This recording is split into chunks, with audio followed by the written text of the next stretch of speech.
Sports Chasers Podcast.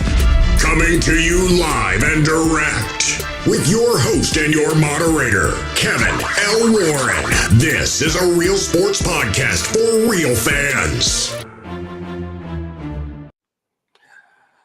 What's up, everybody? What's going on, everybody? It's another edition of the Sports Chasers Podcast. Hope everybody's doing good. Happy Thursday to you. Hope you've had a good week. All right, man, a lot to get into with the world of sports tonight. We got a couple of coaches leaving. Oh, no. You got to let me finish, D. No. Well, today, folks, we are here to give flowers to the dearly departed Nick Saban and Coach William B. Belichick. We will go on today about all of their lifetime achievement awards, where they have been and where they are going. Fuck that. They just left the job, everyone. They're not dead. They don't need flowers. They're getting checks. Don't need flowers. They're getting checks. We need to stop with this over glamorizing of a dude leaving a job. Cats get fired every day on TV in sports. I'm guaranteeing you there's another coach fired today. And you won't hear shit about that dude until he goes to unemployment on Monday to get that next job. Yeah, there you go. I'm sorry, Kev. That was one call to action. God's work first. God's work first. Here's my call to action. Make sure you like, click, and subscribe to the channel.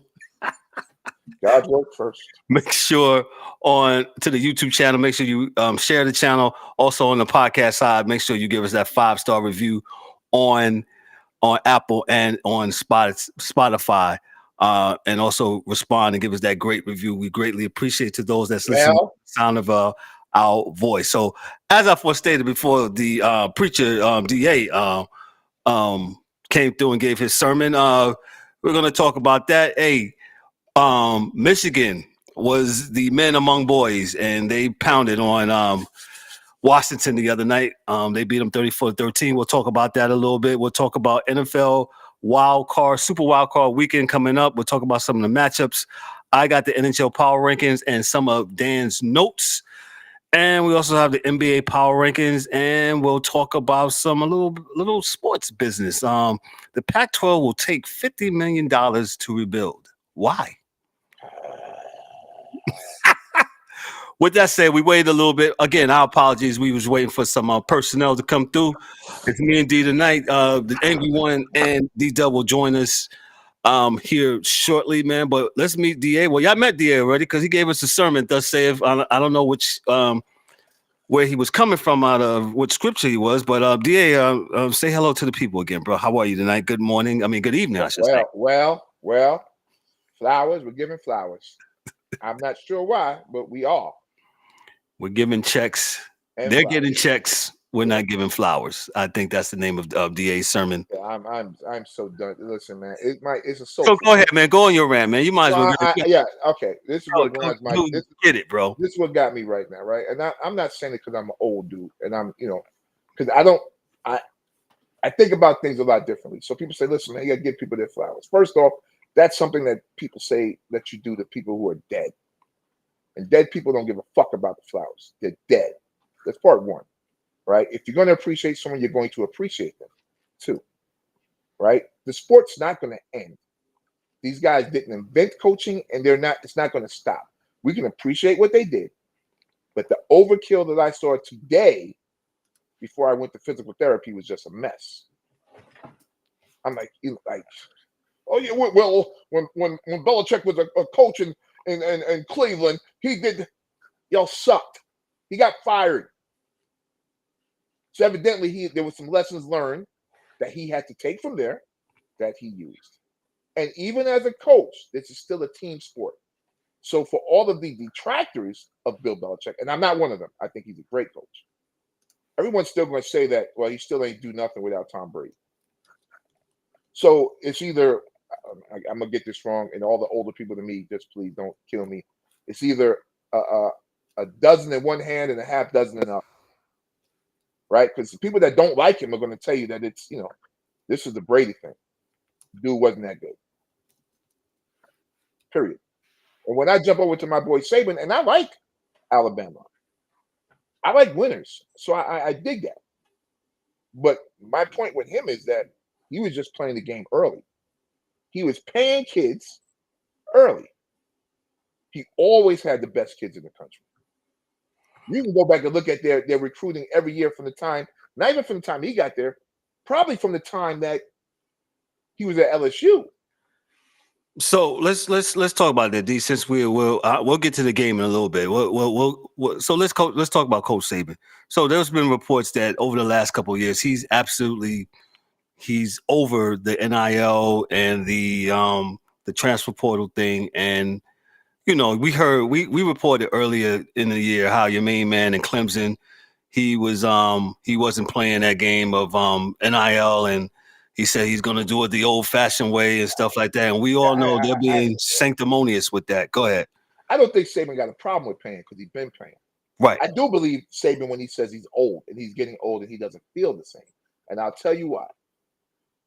There is one part of the Alabama team and the LSU team, and even funny as sets going back to Michigan State, that he personally used to take under his control. Is he coached the defensive backs. And that's why you can always go back and see all the nice defensive backs that came out of Alabama, because that's what he would do himself. And I think over the last few years, you would see that their DB play really fell off because I could tell that because he was getting old and he wasn't paying the same amount of attention to that part of the team that he used to. Now he brought on some offense and offensive coordinators because he never did that before. They were just a defensive squad, the juggernaut, so forth and so on. But I think he was getting old, and I think he was getting tired. And yes, Kevin, with the advent of NIL, which may, I guess, confuse things a little bit. I don't think it changes it because if he's going to pay a kid, he's going to pay a kid anyway. Right. But I think what happens is that transfer portal is, I think, the thing that's hurting most teams is the portal, because I think that there used to be a kind of a saying that, listen, if you wanted to be a running back at Miami, you had to sit for 2. Guaranteed you have to sit for 2 years if you want to play running back in Miami, because you got 2 nice guys in front of you, right? And that's just the way football has been built for years. But now, you don't want to, if you think you should be playing next year, you just get in the portal at the end of the year. Now, I say it's like drugs. Right, so everyone says, "Oh man," and please, guys, don't jump on me. I'll just give you an imaginary country. The tip toppers are selling all their crack cocaine to America. Well, if America wasn't buying crack cocaine, the tip toppers couldn't sell it to us, right? So the point I'm making is, yes, kids get into the portal because they want to play. The problem is there are other teams that are always willing to take these players. Because if there were not, I'll use a curse word. If there was collusion between the teams, if Kevin Warren wanted to leave because he was backing up Darryl Warren as a running back, and he wanted to go from Clemson to North Carolina because he can play in North Carolina. There's 2 things that have to happen. Kevin has to get into the portal at Clemson, and the coach at North Carolina has to take Kevin out of the portal. So there's a way to stop this. Let's not put this on the kids. The reason why Saban is leaving because he can't get any backing from the other coaches to say, if my kids jump in, holler at me first. But that's what they did before. So I'm just pulling up the veil on this whole ish. So if you talk to each other, it's fine. But if Kevin wants to leave and doesn't tell Coach Saban he wants to go, and then Matt Brown said, we'll take you, Kevin. We know you're a good running back. You took all the power from Saban. Like, Saban can't even sit Kevin down in a game because Kevin fumbled. Want to know why? Oh, you know what? Okay, coach. I'm gonna call my mama. We're gonna North Carolina next year. Well, that's exactly what's going on. and you know this because you kind of you've been through some of that stuff, D, where the helicopter parents, they are just really, really overbearing in all this recruiting things. And talked to a buddy of mine off air. Shout out to my main man. I'll just call him Jay. Jay, former collegiate player, and he was just saying how it's absolutely crazy how these things go on between the parents and the coaches. And like you said, Saban is old. He said he was old and probably over it. Okay, so follow-up question, D. Who do you think replaces him at Alabama? They were talking a lot about other. There are a few things that you have to do that, and especially in the SEC, right? So you got to be a good people person. Forget about being a coach because your biggest bear as a coach in the SEC is alumni, the boosters, and those alumni boosters. Correct. That's coaching the kids is a whatever thing because you actually have a staff to coach the kids and to recruit the kids. Because if everybody thinks that it's the head coach on a college football team that's recruiting every kid, I got a bridge to sell you. He may recruit 4, 5 stars that he'll go to their house. Everybody should get recruited by the running back coach, offensive line coach, whatever position you play, that coach will come and he'll be the one that's recruiting you from the time you're a sophomore or something like that. And he'll come see you and do all those things, right? So you're going to have to find a guy that has some cachet. The Alabama alumni is crazy. Their money is stupid. So you're going to have a coach at the kind of strength of Texas type of place to do it. Like, as funny as it sounds, as bad as he is, Jimbo Fisher probably would be great for this job because he's been at Florida State. He's been at Texas A&M. He knows how to handle certain things, but I just don't think he handles the coaching right, and his mouth is too big. But I hope it's someone young, but it's going to be someone young with that type of, experience. I think Alabama, I just heard today somebody thinks that they're going to be really, really bad because they're not going to be able to get players. I'm like, no, that's not as long as they're playing, they're going to get what they want. There was a couple of players that decommitted and stuff like that. But there's more to come in. So. Yeah, there's more to come in. I think it's very interesting. I heard reports of what's my man out in Oregon. No, he said no already. He said no already. Okay, I didn't hear that. My thing is, I'm sorry, everyone. Why him? What did he do? Nothing. What did he win? You're in the conference where they don't play defense, and you were in the number 1 team. You only got one side of the ball to coach, homie. Nobody from that conference, and we'll get to that Pac-10 money thing in a second, but that is an absolute joke. Rebuild what and why? Right? So you're going to tear down the building to rebuild the building? What are we, stupid? If we thought the Pac-10 was right, then just leave it as is. Oh, but you know what they want to do? They want to add some more teams. They want to put some other teams up in that Pac-10 from the San Jose State. And fuck out of here. No one's going to watch those games. No one watched them when it was USC and UCLA. Only till this year, I thought the Pac and to me, you know why that happened? The Deion effect. Yeah. Who was in the Pac-10 and he's going to the Big 12. Colorado's going to the Big 12 next year. Everybody else is leaving too. Yep. It wasn't like USC is going to be there next year. Come on, man. Yo, listen, people, fans, check it out. You're being built. They're selling you the same car twice because there's no reason for you to. What is your reasoning for giving $50 million to rebuild? What do we?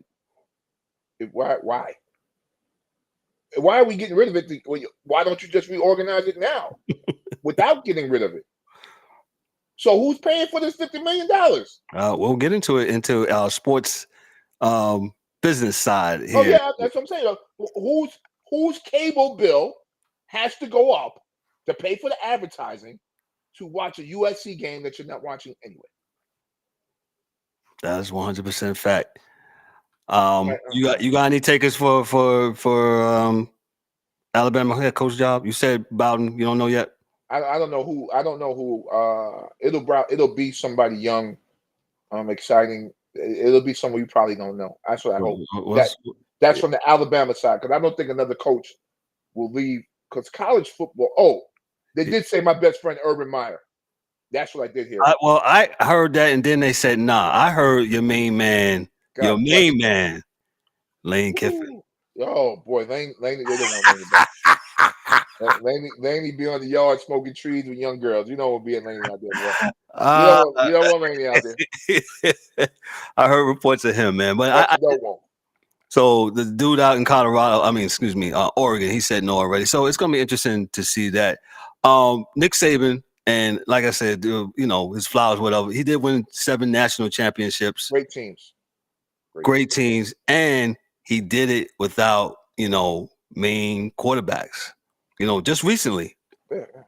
Well, you got 3. This is the last 3 he had was probably the best 3 ever had. Best 3 ever. Yes, 100%. And he never had any off the field stuff. But the funny thing with college football is that that's the big thing, right? That's why people don't want to leave those jobs. That's why people don't think having a pro football coaching job is better than having a college football job, because college coach, you run the whole town. So if something did happen in Alabama, you probably wouldn't hear about it. And you know what I mean?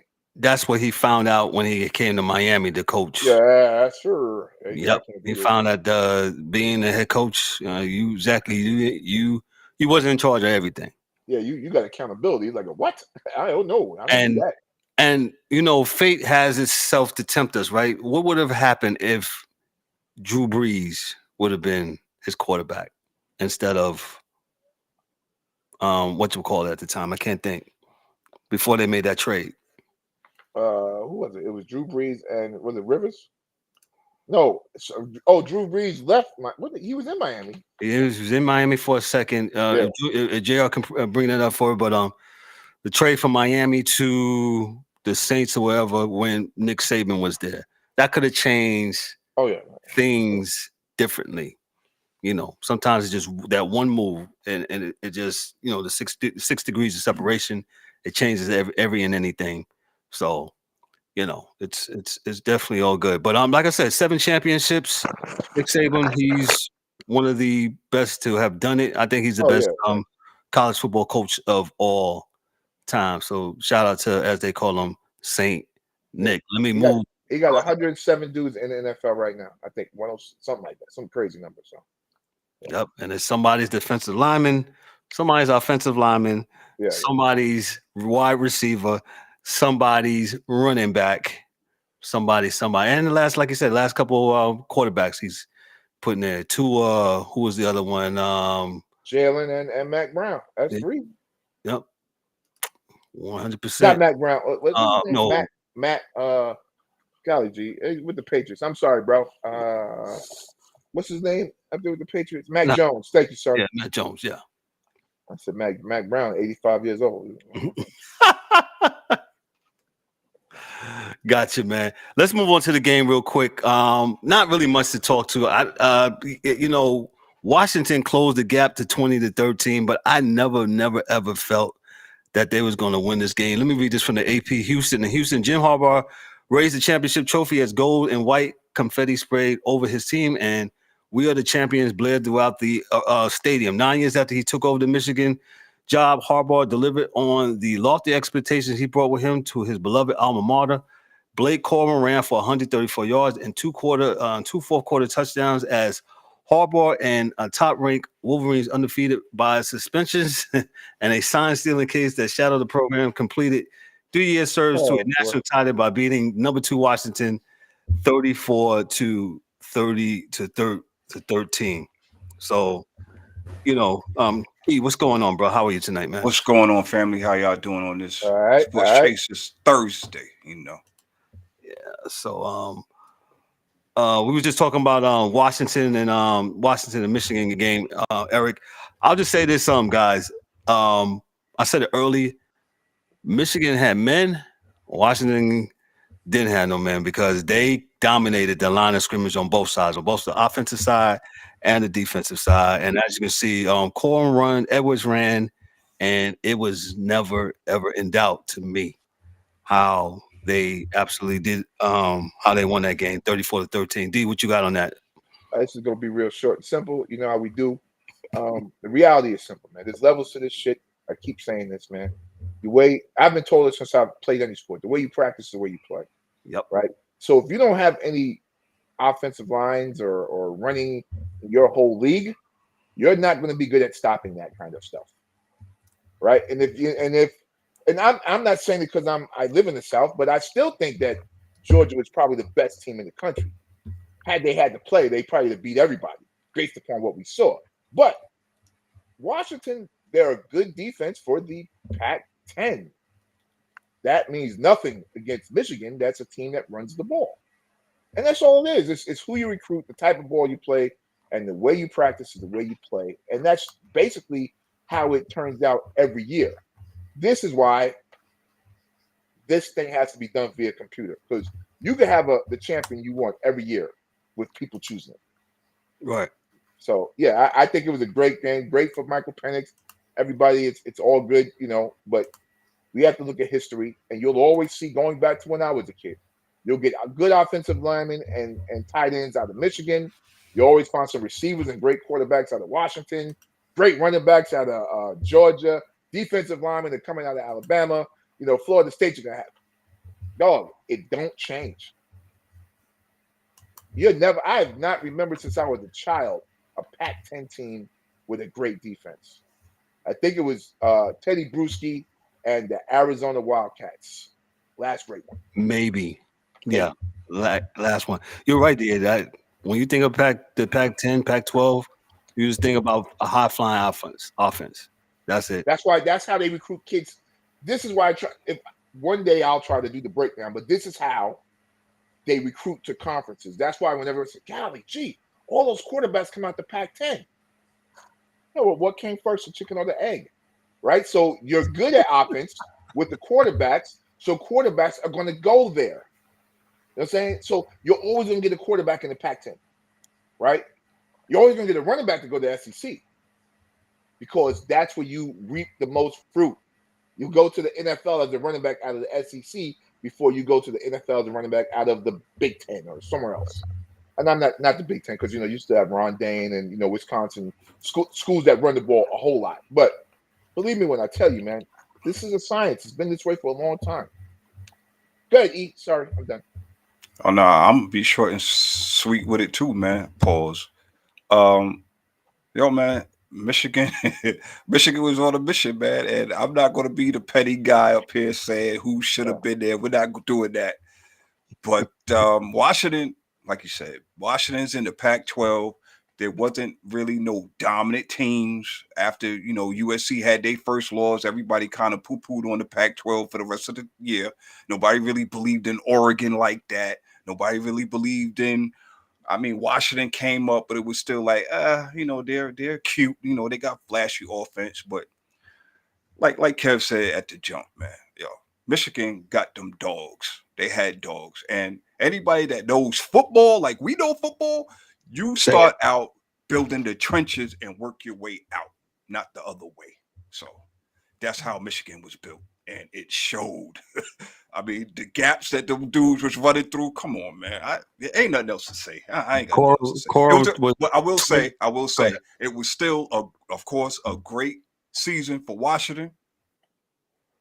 Thank y'all for coming out. God bless and good night, because that's all it was. JR was hounding my main man Penix Jr. He said, what did JR say? I gotta go back to my super producer. Shout out to my super producer here, man. What did he say here about Penix Jr.? If he can, I'm trying to read here.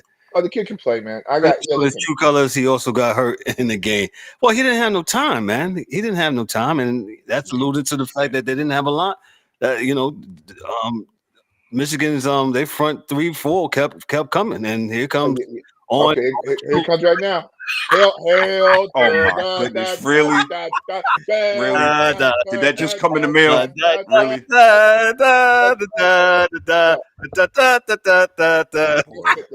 This man. guy's in the transfer portal for real. Yeah, What's he's up, in- D? Hey, bro. Yes, We roll with the winners, kid. he's Don King. I'm gonna leave with the winner now. Hey, roll with the I'm winners. leaving with the winner. But you think about it, man. Penix is used to that from when he was playing in Indiana, getting chased up and down the field by Michigan. That's the hardest part about college football, that you can see the haves and have-nots. You can see it all the way through. You can see it all the way through, man. And Washington is a have, but up against Michigan, they were a have-not. Yeah. They're getting on you in the comments. Mike Millie said in Michigan, he's got to be stopped. It's too Ain't late, no stopping us now. It's too late. Ain't no stopping us Ain't now. no stopping us. Hey man, yo, it was a good game, but Washington didn't have enough, bro. They didn't have enough. Yeah, they just didn't have enough. That front line, but Michigan defense was tough, man. I thought it was I was thinking, maybe they just had a good game against Alabama, but they was the truth. They was the truth. Getting to Michael Penix, I don't know. He had a good game, but wasn't good enough. And he'll go off to the draft. They're never going to be.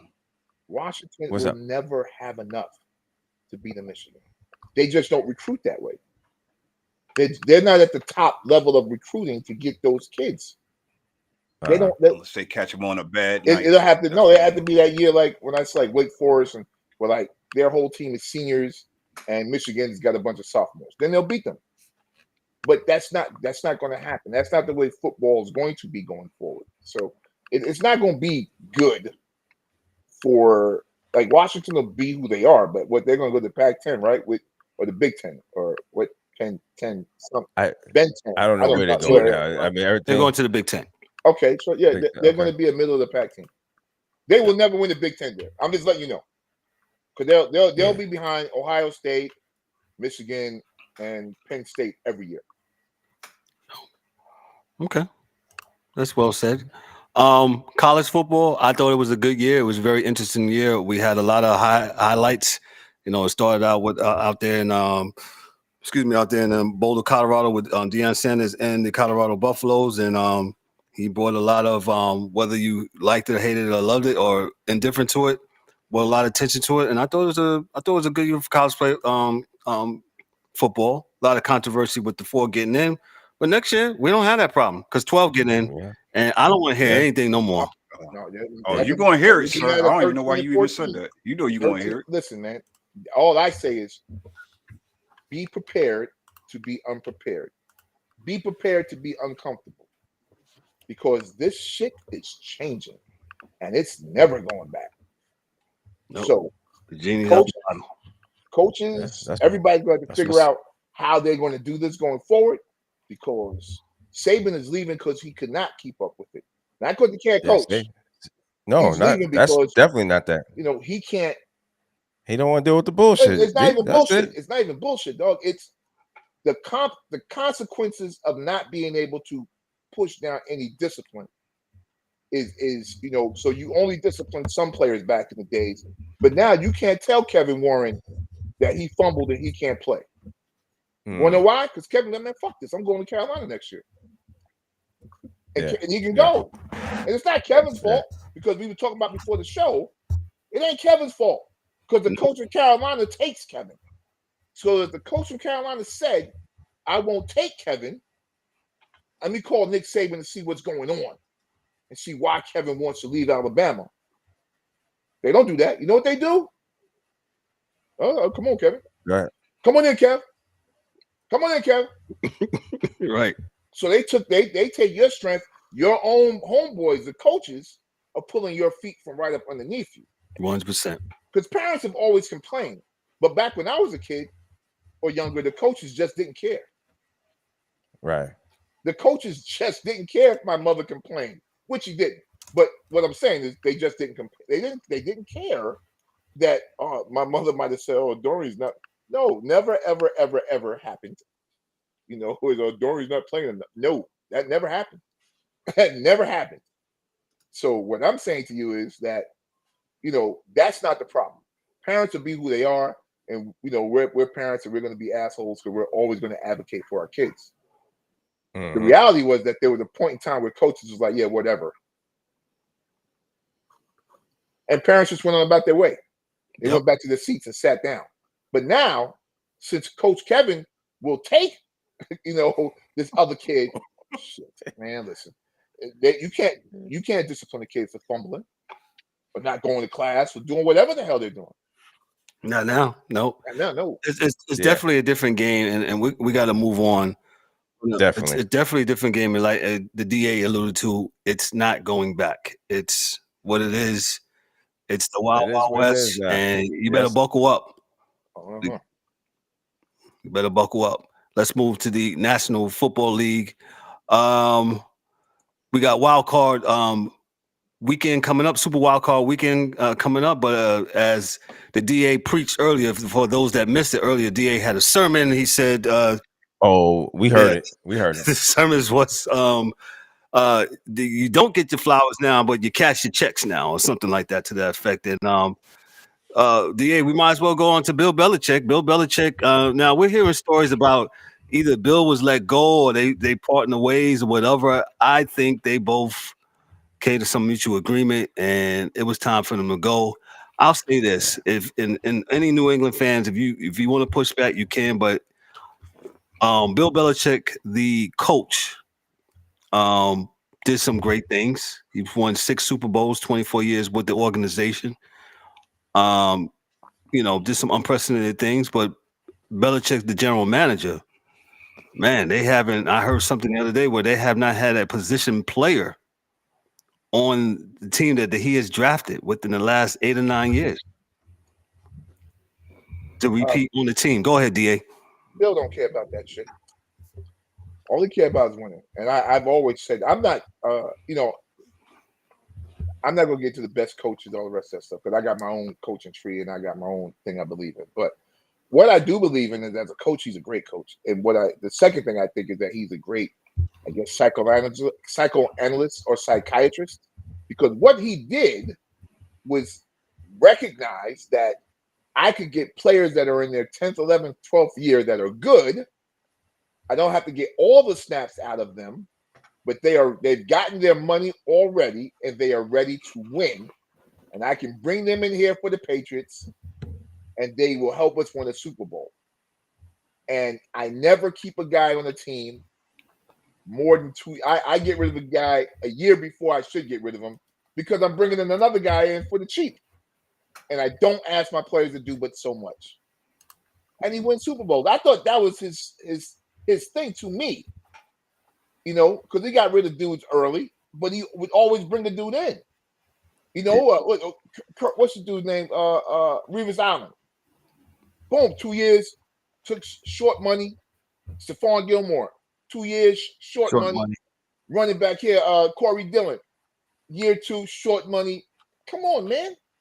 While he had the other dude playing DB, running back. What's the other dude? Wide receiver, putting out the chair. Troy Brown.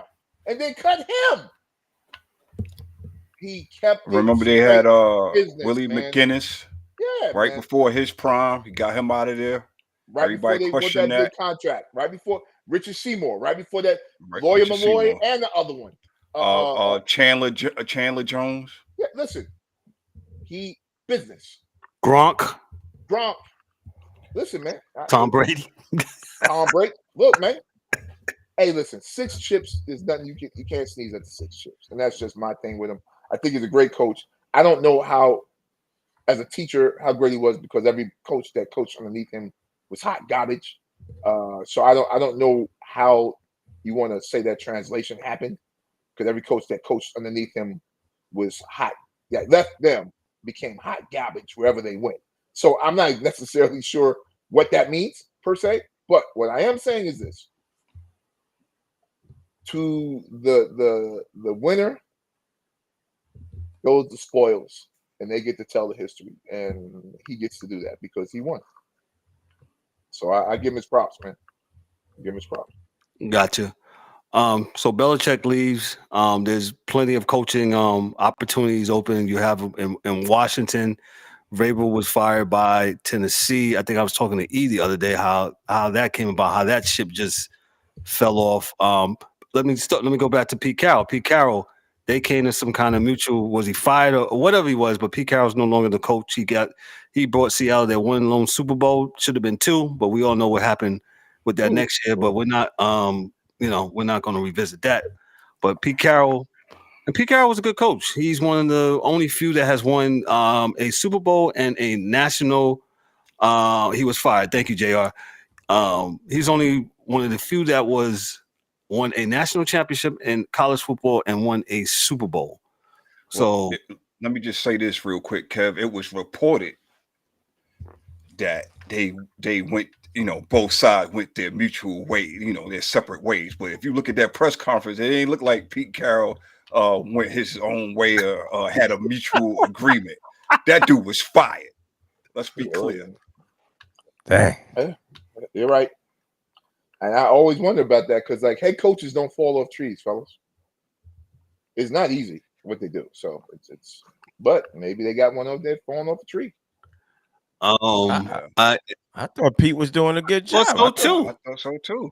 I think we all. Seattle did way better than I think we all. I ain't gonna say way better, but last year they surpassed everybody's expectations, and this year, they straddled along in the division, but there was no easy out.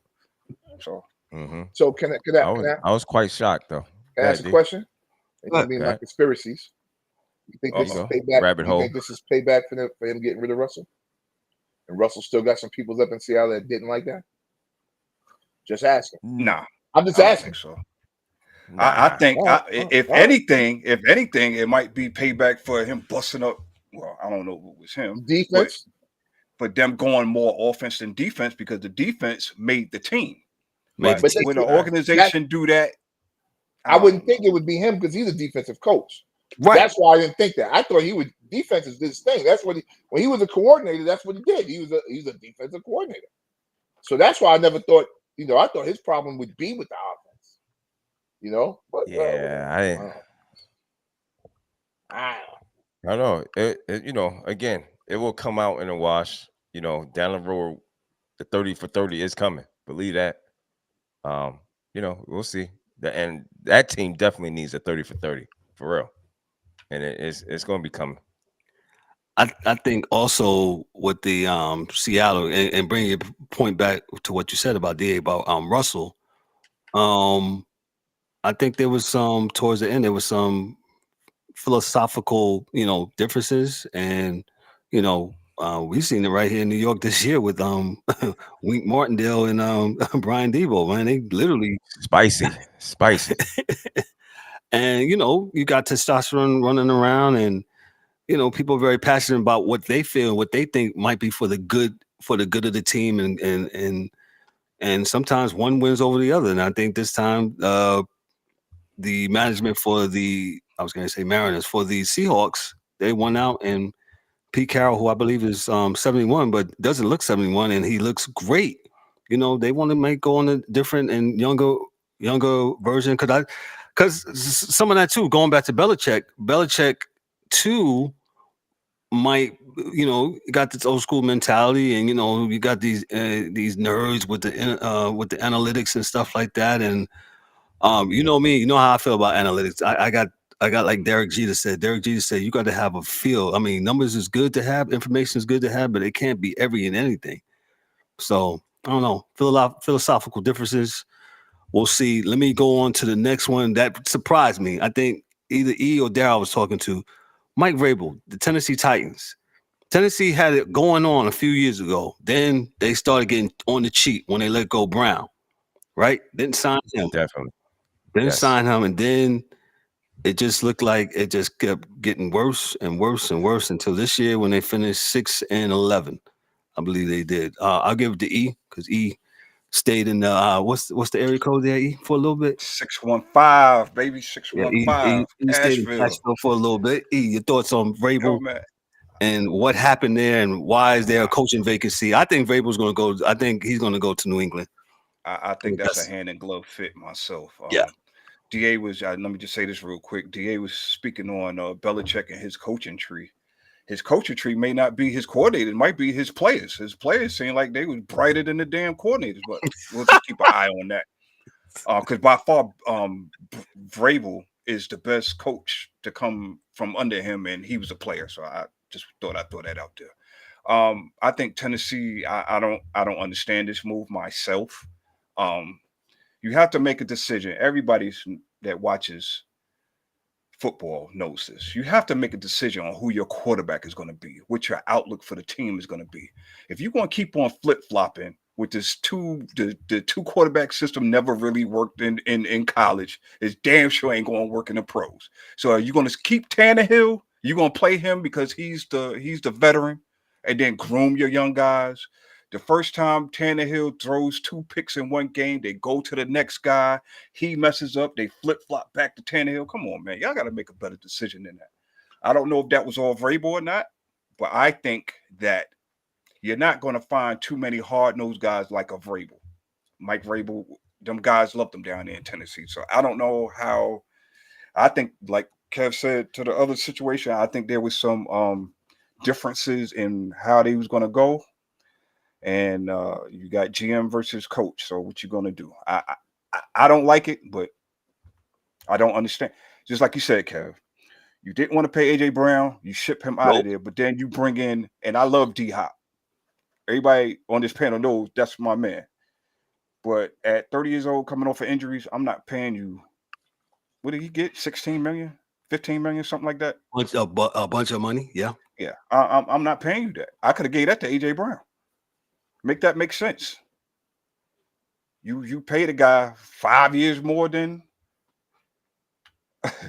yeah, man. I mean, I don't know, man. That one out of all of them, besides Pete Carroll, this one I scratched my head at. So we got a question for the panel. VLAC, shout out to my main man VLAC. Shout out to Deb in the comments. Mom, thank you. My main man, Sancho Pans. Hey, appreciate you. He calls me Lamar. Story about that, but shout out to him. VLAC wants to ask how many first round quarterbacks does a team need on the roster? And of course, Dan, the toxic one, who's not with us in the night, but he's in the comments. He says, Lackey, he says, hey, I don't know, ask Carolina. You don't actually need any. You just need a good quarterback. 100%. I think that the Tennessee thing is an ownership thing. I don't think that's a Vrabel thing because those decisions were made rash decisions, and Vrabel seemed to slow play everything, and try to let things develop. I think they got a little bit of success, and then things kind of got out of hand for Tennessee because Tannehill was never going to be a great quarterback. He was always a stopgap quarterback. Remember, he came into college as a wide receiver. He didn't come into college as a quarterback. So he wasn't a quarterback. I thought he would have been good enough just to either get them to the conference championship and maybe to a Super Bowl. The reality is that he probably was if the rest of the league just stayed where they were, right? Everybody else is trying to get better too. So yeah. Everybody else is practicing, and injuries come, and we got to look at the climate of the AFC, right? So people thought Joe Burrow was going to be good, but they didn't think he's going to be that good because that's their stumbler with Cincinnati. Like they still be right if Cincinnati was not good. There are 2 years that the Titans still would have probably been closer, right? Because Cincinnati or Kansas City, one of those four, Cincinnati, Kansas City, Buffalo, and the Titans, one of those teams are going to knock each other off. So we're talking about post Brady, right? So one of those 4 teams, they're going to play each other and it's out. So Tennessee always had an easy chance to get there, but oh shoot, what the heck? Cincinnati? Then you lose to Cincinnati. And then they started losing players because winning and being a championship team in the NFL is really hard because you still have to balance those books. So then they started losing offensive linemen, defensive linemen. They're losing Derrick Henry this year. They lost AJ Brown, so they lost a tight end or two. So all those things happen. And yeah, it's hard to keep a team that's that good when other teams are also getting good. So, Gotcha. Sounds like a 10-year rebuild to me. That's what it sounds like to me. A bad quarterback. Well, I'm not even saying he was a bad quarterback. It was just not. Nah, I don't think Tannehill's the bad. I think he falls into the he's the game manager. Yeah. Game Nothing wrong with manager. That word that somehow has become some kind of negative, a negative word, and it shouldn't be, because it actually is something good that you are a competent quarterback that could come in and take your team and not hurt your team. You understand what I'm saying? So, I don't know. I don't know what Tennessee is doing, really, to be honest with you. So, I thought if anything, you let go of a bad coach. That's just I don't know. I just thought it was a bad move, but we'll see. Like I said, the off season will be interesting. I think probably more interesting than the regular season, because with all the moves and shaking, and everybody wants to be right. Everybody wants to get this quarterback right. Everybody thinks that these quarterbacks that come out, we don't know what they're going to be. We have no idea. We have. But Mel Kiper Jr., you should listen. Whoa. Man, stop. We're gonna stop that. They Don't put do his that. stupid ass Not on on this last show. night. No, sir. They put him on last night, like eight months too early. Saying absolutely nothing. He's on that. Oh, I was about to say, what did he say? Nothing. He's nothing. Okay. He was non-committal on anything, and I'm like, dog, what are you doing? We don't even need you. What are you gonna do with Justin Fields? Well, Justin can play, but they can't play. Which one is it, man? Yeah. You ain't got no, because you don't know. I say Chicago leaves Justin Fields alone. I would too, but that's not. I would too, but leave him there and leave him alone and build around him. The young fella could play. I don't understand what are they doing, but then again, find yourself some coaches. You get Marvin Harrison's, his son, get another offensive lineman, and you build a team the way people build teams. There you go. But the thing is, DA, we have become society. We just lazy, bro. So microwave. We don't want. Yeah, microwave, pop it in 3 minutes, and we out the door. And nobody does it the way of take time. The fans is impatient, ADHD, along with everything else. You know what I'm saying? We don't give these guys a chance to grow. So this is if you get in this business, you better understand what you're getting into. That's what I say. Ain't this is it is what it is. I don't want to hear nobody crying. This is the business. You should have studied the business before you jumped in. This is what it is. Yep. That's a fact. That's a fact. Let's go on to the Super Wild Card Weekend predictions here. Let me start off with the first game: Eagles against Tampa Bay.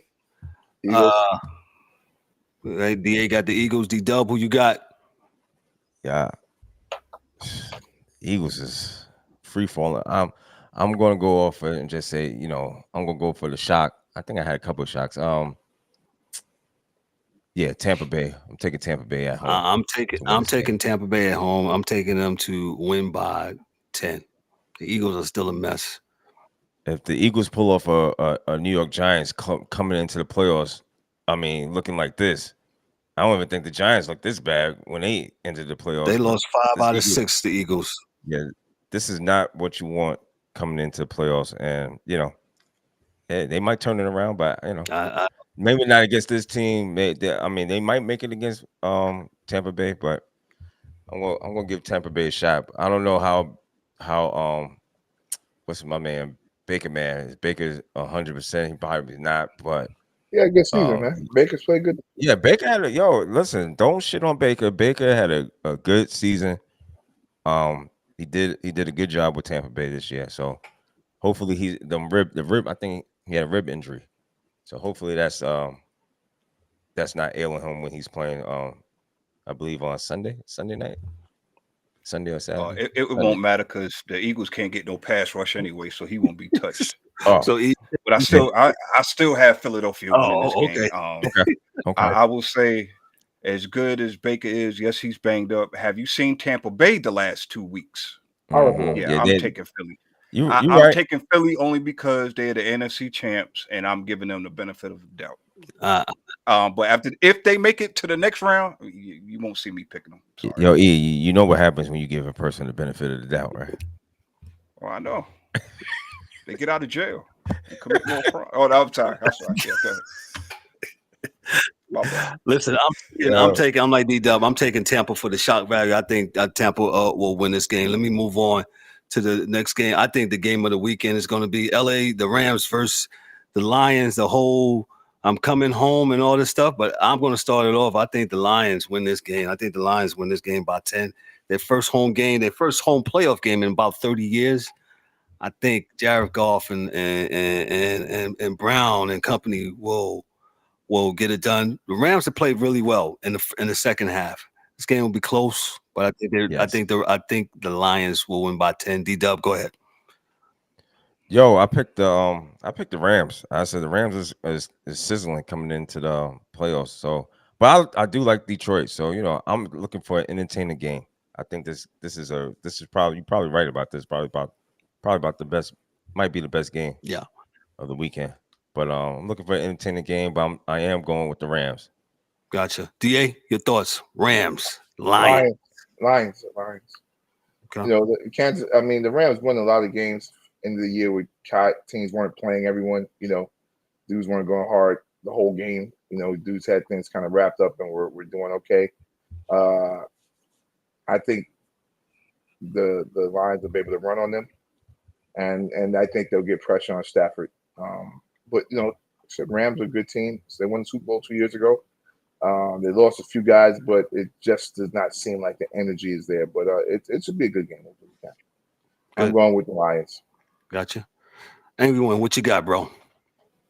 I'm going Detroit, but I'm like everybody else. I think this is probably must-see TV. If I had to pick one game to watch, this would be the one game that I would tune in for. I think because of that debacle in Dallas, I think that's going to be good bulletin board material for the coach, knowing how he is going forward. And I think they're going to be hyped for this game. It's going to be a good game, but I think the Lions will be dominant in certain factors of the game. So Detroit. Gotcha. Appreciate that, Angry One. We'll move right along. Green Bay visits Jerry's World and face the Cowboys. I'm going to start off. I'm going to say Justin Love plays a very well game, but I think Dak plays a better game. Green Bay, they're learning and stuff like that, and I thought it was shocking that they got in the playoffs, but they made a run. They played better in the second half also, but I think Dak and company and their wide receiver has been playing out of his mind.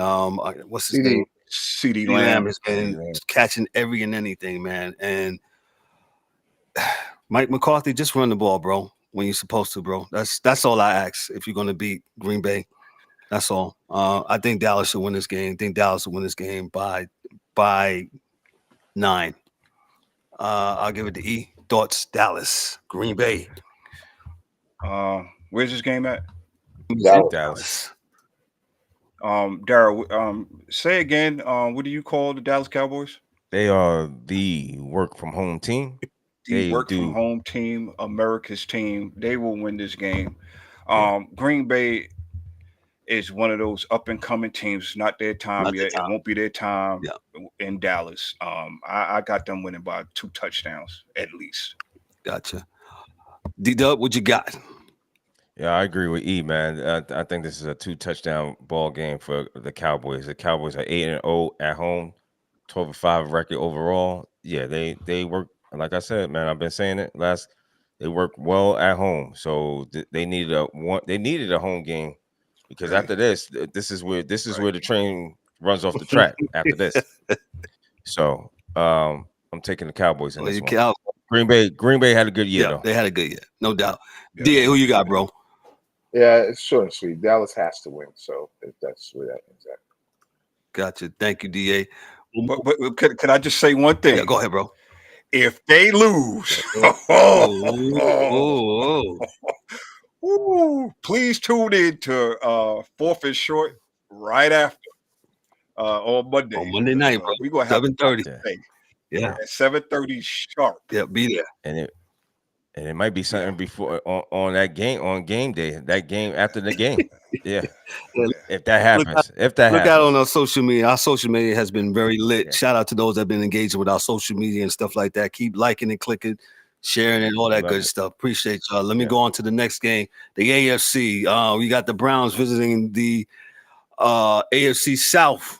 Houston Texans. Browns. This is a hard game here. I think Browns defense is serious. Texans quarterback, he's been playing good. I'm taking CJ Stroud in the Texans. I got that. DA, who you got, bro? I guess I'll tough game. I'll take the Browns. You taking the Browns? Okay.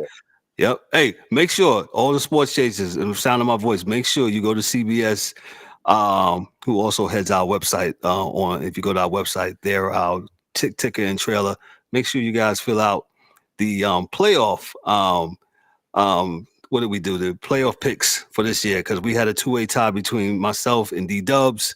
Dan was bringing up the rear, so this is going to decide all the chips. So make sure you guys fill out your picks this week and don't miss it. So gotcha. D-Dub, who you got in this game?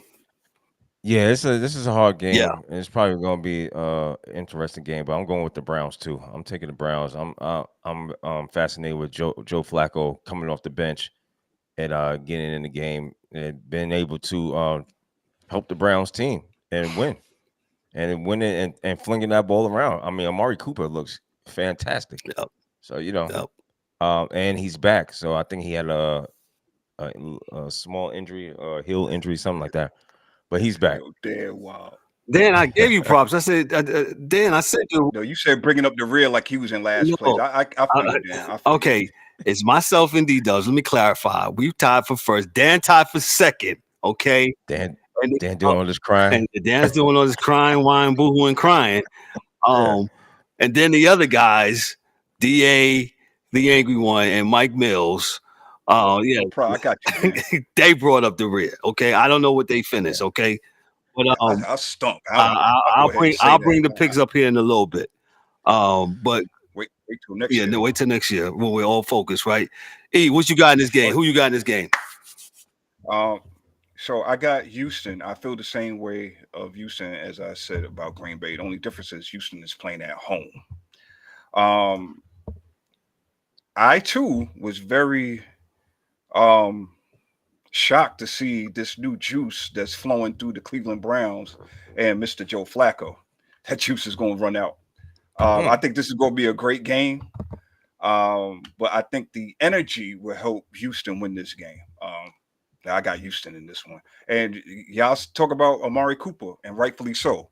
But I have to go ahead and give props to Mr. Nico Collins. Nico.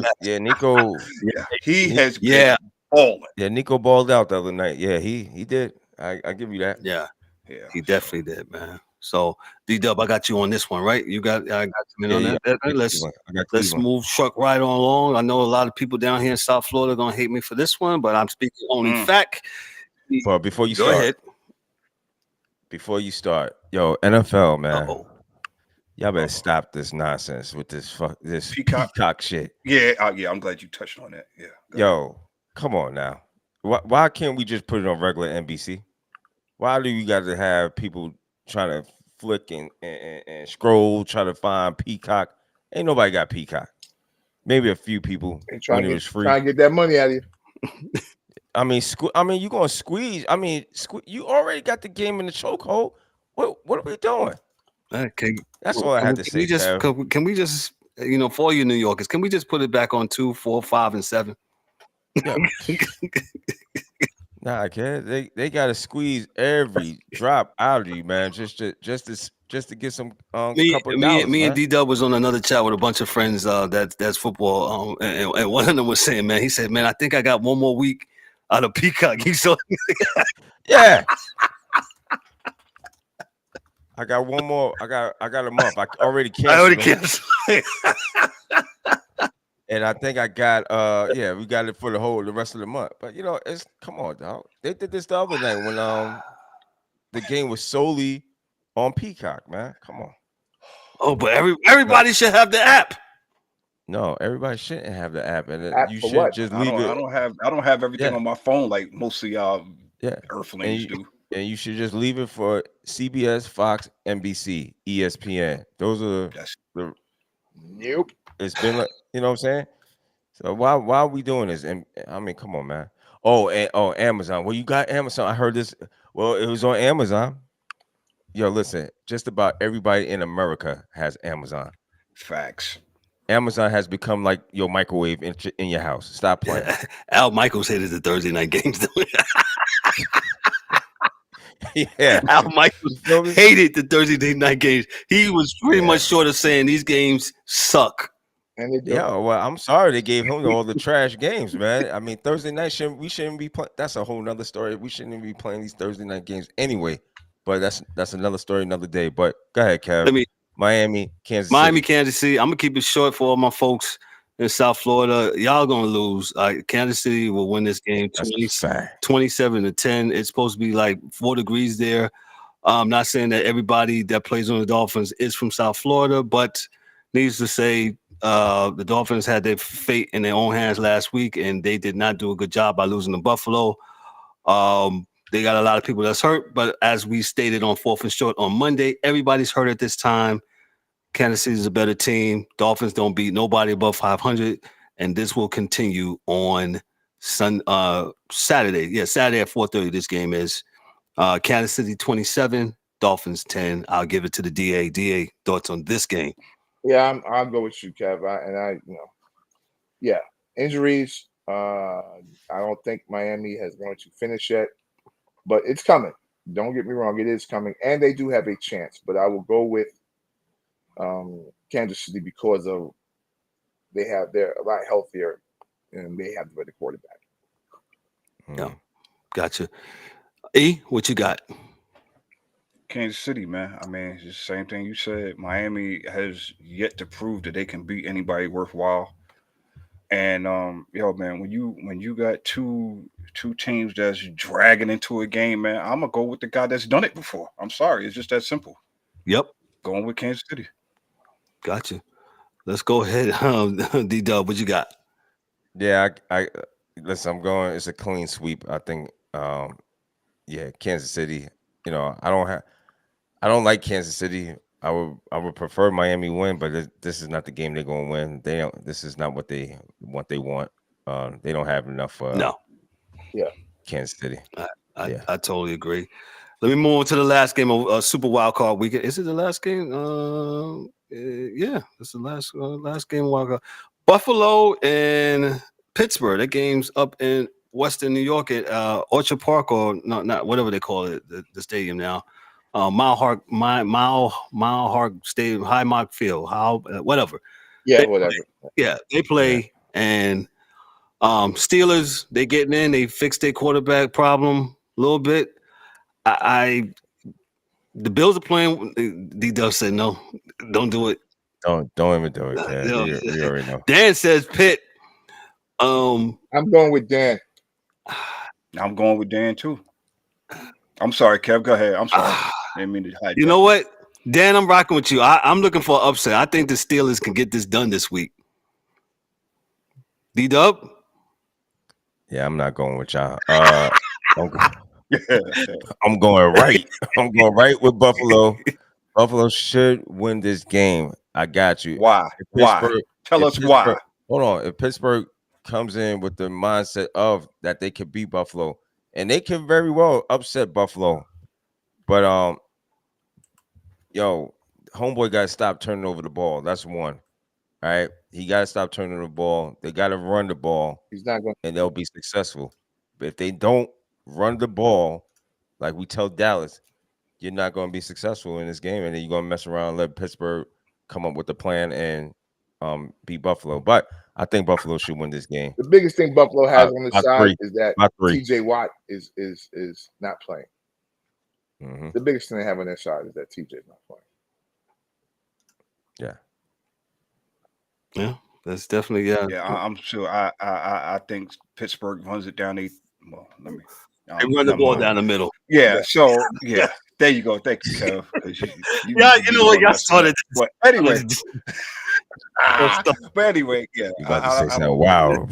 Yeah, it was about to be crazy. But yeah, I think Josh Allen is going to try to do Josh Allen things, and you're not Patrick Mahomes, dog. You're just not. I don't know why this team. I don't believe in them in the playoffs. So yeah, I'm going Pittsburgh. Man. That's just that simple. And I would say, I mean, he got away with it, man. Like against Miami, he got away with throwing the ball to the wrong team 3 times. That defense kept him in the game. So even if he throws the ball away to the other team, they still can win the game. Yeah, that was Miami, though, bro. Yeah, that was Miami. What you said, I mean, I'm not saying that Pittsburgh is way better than Miami. However, right, I got they're better coach and their play's been there. So they I don't know. I don't think that he can afford to make any mistakes either way. So either team, it's playoff time. So tighten it up. Cross your T's. Oh, definitely. That's all. I just don't know if they're committed enough to stop. Excuse me. Pittsburgh's running attack. That's what I'm not sure of. So we'll see. Did Buffalo lose the first round last year? Or did they make it? No, they lost. I can't remember. They lost to Cincinnati in snow. Yeah, I remember the snow. That was second round. That was the second or the. They lost to Cincinnati in the snow. I don't think they beat anybody before they got there. Okay. All I know is after this week, they'll still be on the fraud report for me. So yeah.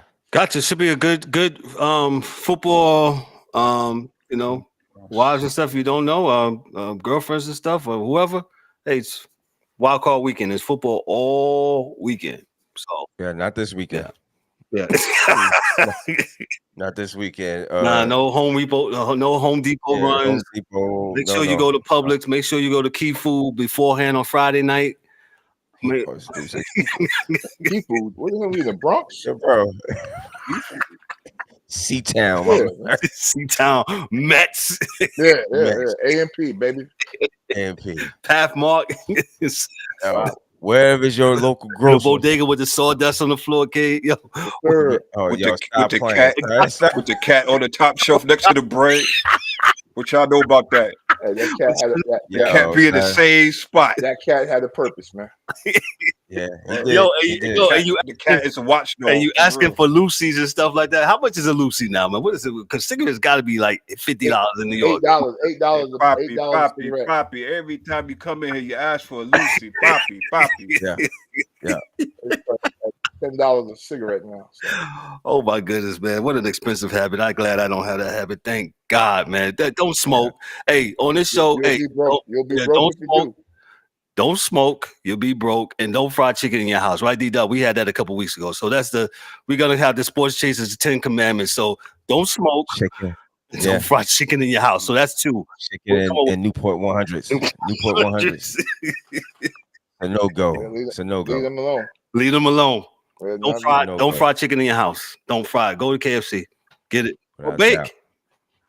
Broil your chicken. Broil your chicken, man. Air fryer, man. Get that air fryer, though. Let me move on. We got a few more minutes in the show, man. We had a Martha Stewart moment. NHL. According to Dan K, he gave me his notes. Don't drink. Shout out to Mike Bristol. NHL. If Junior will pull up this hockey notes here, he gave me his power rankings. But let me just go over his notes real quick. No, I'll do the power rankings here, and this is according to the NHL. I'll just run them down real quick here. The Jets, Winnipeg Jets, not the New York Jets, are 27-9-4 as of last night. They was number 4 last week. They're playing really good hockey. You got the Vancouver Canucks that beat my Rangers the other night, smacked them. They are 27-11-3. They are number 2. The Boston Bruins, the regular season champs, but they couldn't get it done. They're number 3. The New York Rangers, my New York Rangers are number 4, 26-11-2. The Colorado Avalanche are 27-12-3. They're number 5. The Florida Panthers, 26-12-2. Dallas Stars, 24-11-5. Dan's beloved Toronto Maple Leafs. I say that tongue in cheek because Dan hates the Maple Leafs. They're number 8. VLAX Carolina Hurricanes. They're 22-13. They're number 9. The former Stanley Cup champs, the Vegas Golden Knights, they are 23-13-5. Number 11 is the Edmonton Oilers, 21-15. 12 is the LA Kings, 20-10-7. Seattle Kraken, they're 17-14-9. And surprising play this year from the Philadelphia Flyers, they are 21-14-6. New Jersey Devils are 21-15-2. And the New York Islanders, they bring up, I'm just only quoting the first 16. They are 18-12 as the power rankings according to NHL, not to Dan, because Dan has his own power rankings, and Dan didn't lead it with me, his power rankings. But let me go over his notes. He left me some notes. Shout out to our hockey dude, who's the best in the business. I'll put him up against any person that knows anything about hockey or the National Hockey League. So let me give you his notes according to Dan. He's not with us this week, but Dan will be back with us next week. Connor Bedard out 6 to 8 weeks after surgery for his fractured jaw, which he sustained last Friday night from a hit by Brendan Smith of New Jersey. I'm sure. No, I wasn't supposed to read that. You can't read everything on the teleprompter, but here we go. Roll the clip, JR. Poor young fella. Here's a hit on Connor Bedard. Ooh, boy, took him off his feet. This is right here. Damn. Yep, and you see as he clinches. He be all right. That sounds Catch get hit every day. That sound like Cam and Ace. Yo, you tough. You tough, right? So those that in the sound of my voice on the podcasting side, if you just go to Connor Bedard hit from Brendan Smith of New Jersey Devils, we can't play the sound because we've been getting a couple of YouTube strikes. So we have gotten smart and we are not playing the sound. So we don't want to get flagged here. So if you want to go look in context and look at the actual hit. Thank you, JR. Appreciate that. Flyers trade they prospect as we go on with the notes. Flyers trade they prospect Cutter Gauthier to the Ducks for Jaime Drysdale and a second-round pick in 2025. Dan asked, why did the Flyers move on from one of their top prospects, and why did they choose to do so right now? It was a long time coming. Flyers general manager Danny Bure said during the first intermission on Monday night's game, it's been going on for a while. We tried to give him space. We tried to get in touch with him many times. They would not communicate. At some point, we had to make a decision. We thought with what happened just a few days ago, this was our time probably to get the highest value. At the draft, he said he wanted to be a Flyer. He changed his mind and wouldn't talk to them, so they moved on. So I never knew of this story, and it looks like he wanted to be a Flyer, and Dan will probably come back next week and give it more more context to the story, man. But I don't know. Looks like the young man was troubled or whatever. He was going through something, and he wasn't answering their calls. That's not good to not answer your employer's call. And go ahead. I wonder if he unfollowed them on. Well, that's usually the MO that the DA says the kids use now. The first thought you want to think they're not engaging, they unfollow your team. If they do that, it's a wrap. Well, you're in trouble then. Yeah, it's definitely it's a wrap, man. So the young man was traded. Flyers got a draft pick for him, and we'll see. The Flyers been playing very good this year. Surprisingly so. Like I said, they took. Yeah.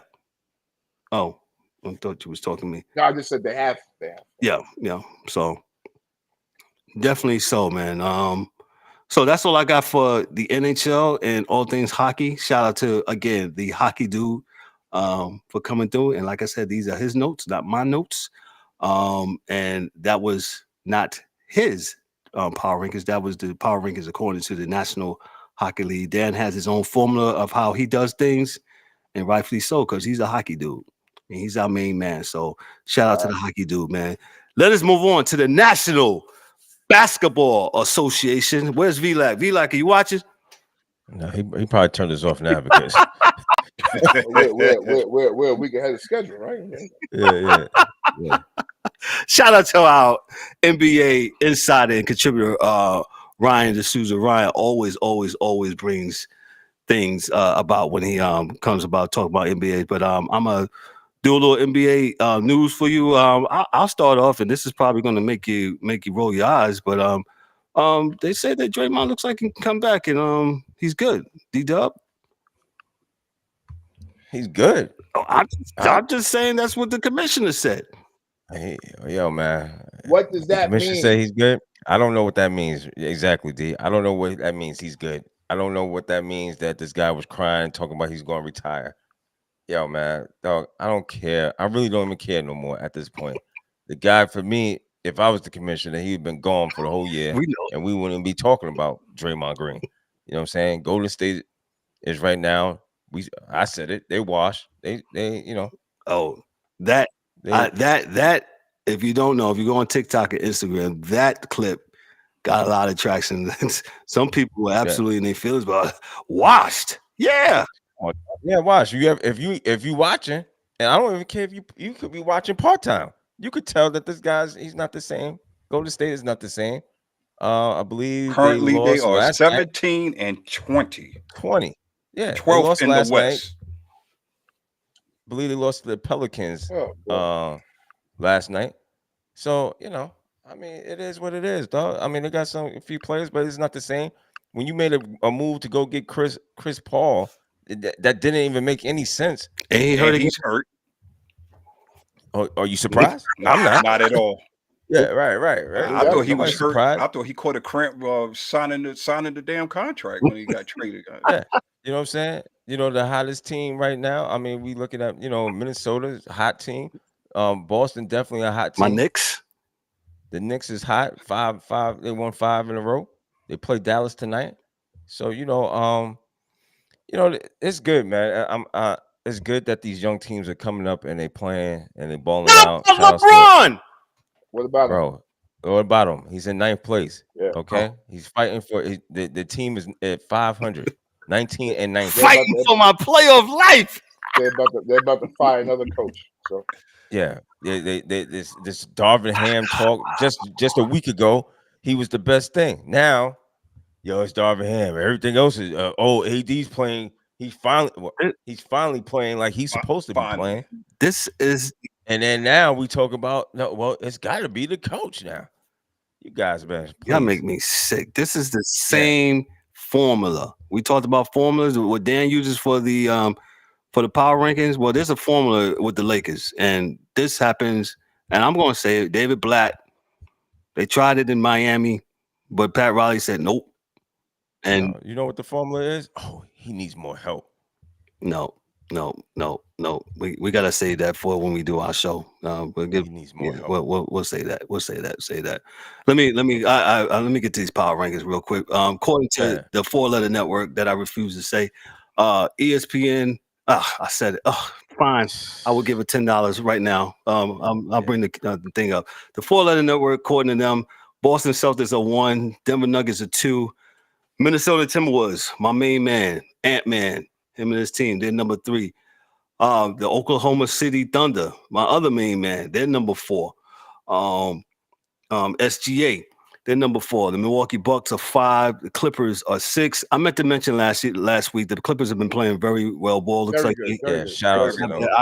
I destroyed them early when I said this team is going to not do anything, and rightfully so. They was playing like hot garbage, but then they was coming together, so kudos to them, and they've been playing very, very well. James Harden, he almost averaging 10 assists almost every night.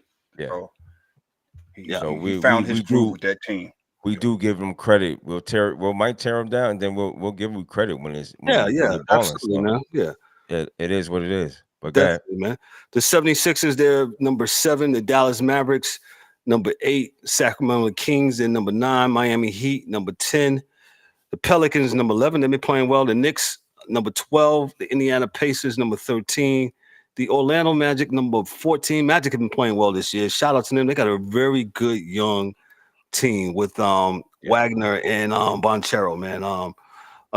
Wagner.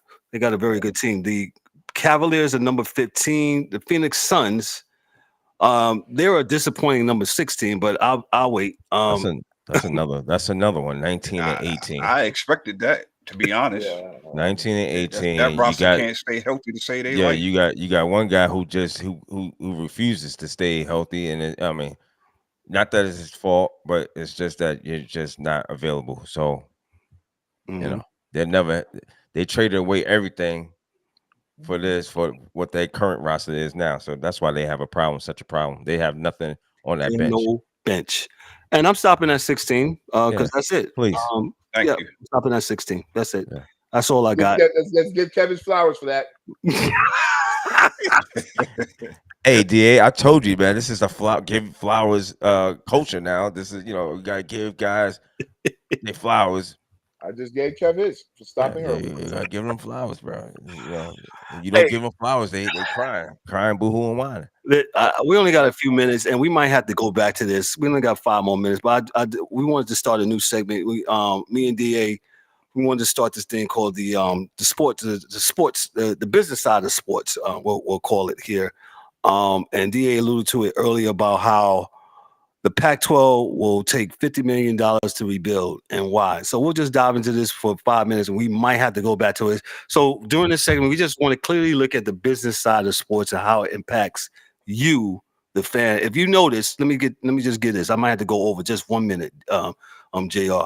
If you notice, like I said, 2024, we're doing some things, and these guys are going to laugh. What does our new moniker says? It says the Real Sports Fans HQ, which means you, the fan, you want things all sports, you come here, check us out. We have surrendered the name, I guess surrender is the word, the other moniker we had, the Defender of the Fans. And I don't know if one of these guys want to take it. You got 30 seconds, and I need you to be Just ain't nice. defending y'all no more. It's just that simple. Can't defend all of y'all. That's all. That's it. 30. That wasn't even 30 seconds. Take it away, Carol. Ain't nothing else to say. You can't defend all of y'all. All of y'all. Because you try to tell you, man, y'all keep on coming back. So, it is what it is, Let me read this from the Sports Business Journal, and then we're going to close out here. Rebuilding Pac-12 with MWC schools, there you go, DA, could cost over $50 million due to exit fees. If Oregon State and Washington State are to rebuild the Pac-12 using Mountain West schools before August 2nd, 2027, it could cost more than $50 million in fees, as the Pac-12 may have to pay the Mountain West Conference a withdrawal fee for every NWC school accepting an invitation to leave, according to Nick Daschel of the Portland Oregonian. The fee kicks in if the Pac-12 makes an invitation to join the conference and the school accepts before the 2-year anniversary of the contract's initial terms expirations date of August 1st, 2025. The withdrawal fee begins at $10 million for the first school and rises by $500 for each school beyond that. Wow. In addition, a school leaving the Mountain West must pay a termination fee of $5.5 million. The withdrawal and termination fees are waived if the entire 12-school Mountain West is accepted into the new Pac-12. This sounds like this sounds like a credit card, like a bad credit card. That sound like your mobile service. Sound like T-Mobile and all of that. You want to go to? Yeah, let me not say these names either. But yeah, you want to go? You want to go to over there to Plan B? Nah. You got to pay us to disconnect to go over there. And no, you can't keep your number. Fuck out of here. That's exactly what this sounds like. You can't port your number over none of that stuff. Nope. If you want to do that, you're gonna have to pay an arm, a leg, a head, and all that stuff. DA, I have so many questions, Lord. DA, and we don't have so much but little time. Yeah, I ain't got nothing for you. I ain't gonna get started tonight. Yeah, go ahead, DA. Take it away. Yes. Listen, folks. This is folly. It's foolish. You think about this, right? So, if the Mountain West teams were that good and could recruit to play on the level of the other conferences, they'd be there now. Why am I tearing down the building to spend $50 million to re-put up the same building but not as good? It doesn't make sense. You can't make it make sense. So you're going to bring in Wyoming, this school. What are they going to do but go get their butts kicked like the other schools? Now, for the people that are alumni of those institutions, they would love the heck out of the fact that their school gets to get beat by Michigan by 80,000 points. Damn, But it doesn't do anything for the school. You get a little extra money because now you got another set of schools, and it's going to be done. I'm pretty sure they're going to do it based on population. Right. So the big West schools or whatever, those cities, it'll be based on population and getting eyes on television sets and more advertising dollars and more people paying, the direct TV or whatever cable bill is that's going to pay for the advertising for this conference. Because that $50 million is not coming out of any individual's pockets. It's coming out of our pockets. The folks that have to buy the cable, because they split it up amongst all of us. So I'm just asking myself and asking the rest of America, who's willing to pay for Wyoming? I wasn't willing to pay for USC, so I know I ain't paying for Wyoming. If you ain't playing defense, I'm not watching you. So that's just me. But well, hell, that was the Pac-12 to begin with. It's always been that. That's why I've never really been a huge fan. But the reality is, they'll see. Because they'll go to the Big 12 and Big 10 or whatever they are, and then USC and UCLA will be third or fourth ranked teams every year in their conference. Because you have to stop somebody at some point in time. You have to. Because if you let Michigan run the ball, like you see, if you let Michigan run it at you for an entire game, they will do it. They'll have 200-something yards in the first half. Monday's game was not played in a vacuum; it was played in front of the world. So I'm gonna just ask a question real quick, if I may. Go ahead. Are those the only two teams that's left in the Pac-10, Pac-12, Pac-8, whatever they are? Yes. No. No. You remember Oregon? Yeah, Oregon is that's orange. Yeah. Yeah, they're gone. Yep. So wouldn't it? Lord have mercy. Well, no, go ahead. Makes sense. I know. The business side of sports. Yeah, which this is why again. This is why I don't with college football like that, man. Well, remember the conference name is the draw, right? So that's why you can say, well, why don't you just stay where you're at? Because the Pac-10 is a big name. Yeah, franchise-wise, yes. It's a draw. It's a huge franchise. So that's why you want to keep the name, because it's a huge franchise, man. Well, we'll see in 5 years if they got to rely on Wyoming versus Oregon State. It's a lot more because now you got to change recruiting, right? And unfortunately, folks, and I'm not going to talk anymore after this. These kids are not a unending resource. There are only a certain amount of 6'8", 300-something pound kids that can run, jump, and play football. Like, you just can't say we're going to open a conference and they're going to be kids, right? Because they're not. It's not like there's not that many kids that can do it at that level. That's all I'm saying. Not at the level that people want to pay TV for. Like, there are a lot of big kids. We watch, basketball, and there's a lot of conferences. There's a lot of big 7-foot kids, but there's not a lot of 7-foot kids that can actually play. So it's just not that easy. That's all. 100%.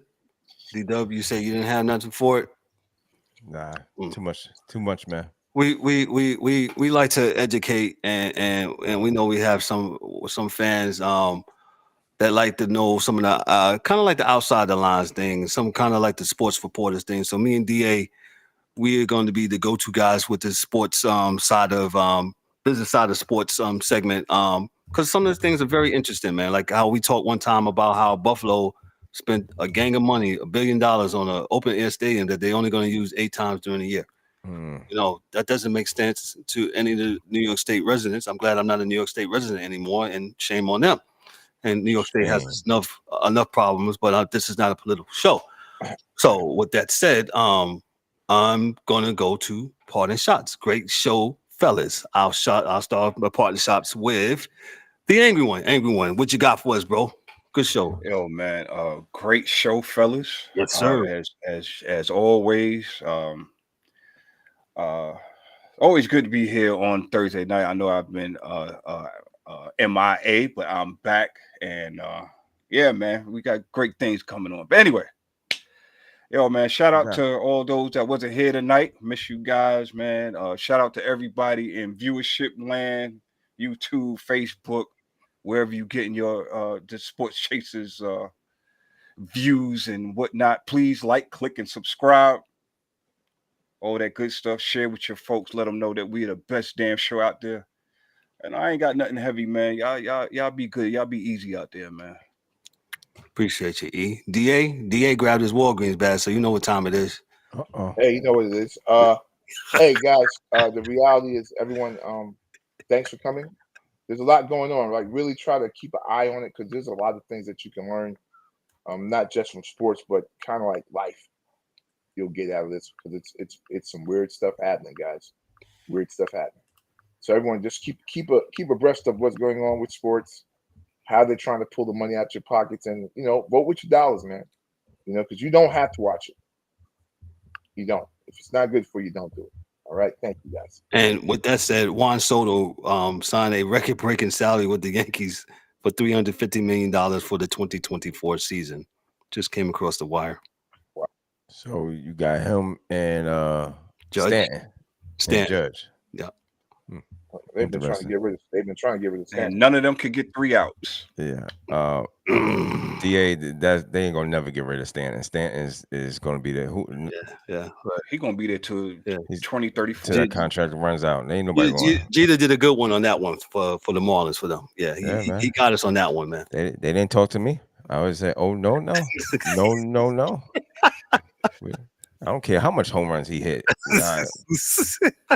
Not holding on to a guy for 10 years and then he doesn't even produce it. He don't even produce nothing. That's another show, man. Yo, I ain't got nothing heavy, man. Everything's good. Yo, appreciate everybody watching. Come join us every Thursday night. We'll be here for what's that? 4th and Short on Monday. Yep. We'll be back, and appreciate y'all chiming in the comments and everything. Yo, good show. So see y'all next week. Gotcha. Great show as always. Thank you, D-Dub. Great show as always. Thank you for all those that are watching on the YouTube side, Facebook, Twitter, Twitch, X. We got people on X watching. Thank you guys so much. Those that are listening on the sound of my voice on the podcasting side, appreciate you on whatever podcasting platform you're on. That's whether it's Spotify, Apple, Google, whatever you is to listen to. Thank you. Make sure you click the response, give it that 5-star review, and also hit us with the comments. As D-Dubs always say, like, hate us, whatever. Just give us what you like about us as we grow the show. As you see, we're doing some new things. We got a new moniker. That's right. We're the fans, the sports fans headquarters for all things sports, because we talk all sports. Some say they talk all sports, but I'm not going to get into it. But I know we do, and that's a fact. And if we don't have the 5 of us, the 6 of us that talk it, we go get somebody that does know what they're talking about. We'll find somebody. We'll find somebody, because that's what we do, because we talk all sports, man. You know what I'm saying? Just not football, NBA, LeBron, Dallas Cowboys. Clutch Sports. Oops. He said it, not me. On behalf of myself, hey, shout out to the super producer, man, JR, and making it do what it do behind the scenes. Appreciate you, bro. Thank you so much.